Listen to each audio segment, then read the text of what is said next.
एक बार की बात है। एक छोटे से गांव में रोहन नाम का एक लड़का रहता था। रोहन अपने आलस्य और महत्वाकांक्षा की कमी के लिए जाने जाते थे। उसे समय बर्बाद करने और महत्वपूर्ण कार्यों में टाल मटोल करने की आदत थी। अपने परिवार और दोस्तों द्वारा समय को महत्व देने की लगातार सलाह के बावजूद रोहन को इसका महत्व समझ में नहीं आया। एक धूप वाले दिन श्री गुप्ता नाम का एक बुद्धिमान बूढ़ा व्यक्ति गांव में आया। वह अपनी बुद्धिमत्ता और लोगों की समस्याओं को हल करने की क्षमता के लिए जाने जाते थे। बात तेजी से फैली और जल्द ही रोहन को मिस्टर गुप्ता के आने के बारे में पता चला। जिज्ञासा चरम पर थी। उसने बूढ़े व्यक्ति का मार्गदर्शन लेने का फैसला किया। रोहन श्री गुप्ता के पास पहुंचा, जो एक बड़े बरगद के पेड़ के नीचे बैठे थे। उन्होंने आदर पूर्वक प्रणाम करते हुए पूछा, श्रीमान, मुझे बताया गया है कि आपके पास महान बुद्धि है।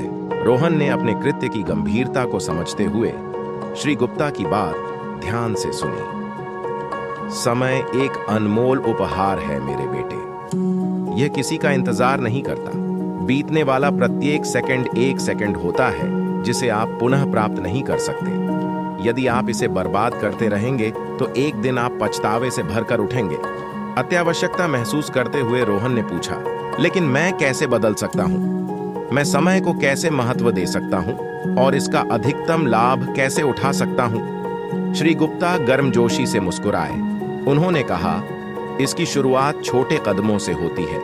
लक्ष्य निर्धारित करके शुरुआत करें और अपने कार्यों को प्राथमिकता दें। उन्हें प्रबंधनीय भागों में तोड़ें और उन्हें एक एक करके पूरा करने पर ध्यान केंद्रित करें।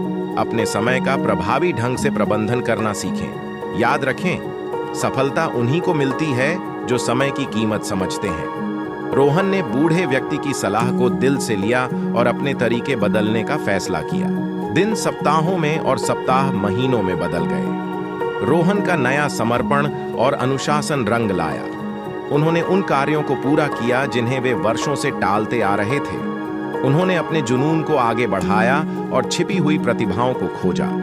ग्रामीण रोहन में उल्लेखनीय परिवर्तन देखकर आश्चर्यचकित रह गए। समय के साथ रोहन को एहसास हुआ कि समय की असली ताकत सिर्फ कार्यों को पूरा करने में नहीं, बल्कि रिश्तों को पोषित करने में है।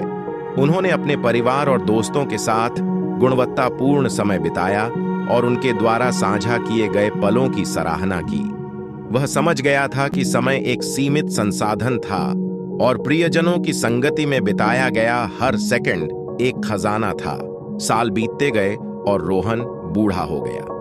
उनके गांव ने उनकी उल्लेखनीय उपलब्धियों और समय के बुद्धिमानीपूर्ण उपयोग के लिए उन्हें सम्मानित किया।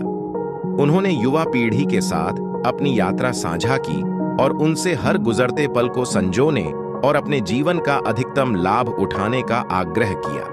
रोहन की कहानी दूर दूर तक फैल गई, जिसने अनगिनत व्यक्तियों को समय के साथ अपने संबंधों का पुनर्मूल्यांकन करने के लिए प्रेरित किया। लोग यह समझने लगे कि समय महज एक वस्तु नहीं है, बल्कि एक अनमोल उपहार है जिसे संजोकर रखने की जरूरत है। और इसलिए यह गांव श्री गुप्ता की बुद्धिमत्ता और रोहन के परिवर्तित जीवन के तहत फला फूला, जिसने सभी को समय के महत्व और उनकी नियति को आकार देने की शक्ति की याद दिलाई।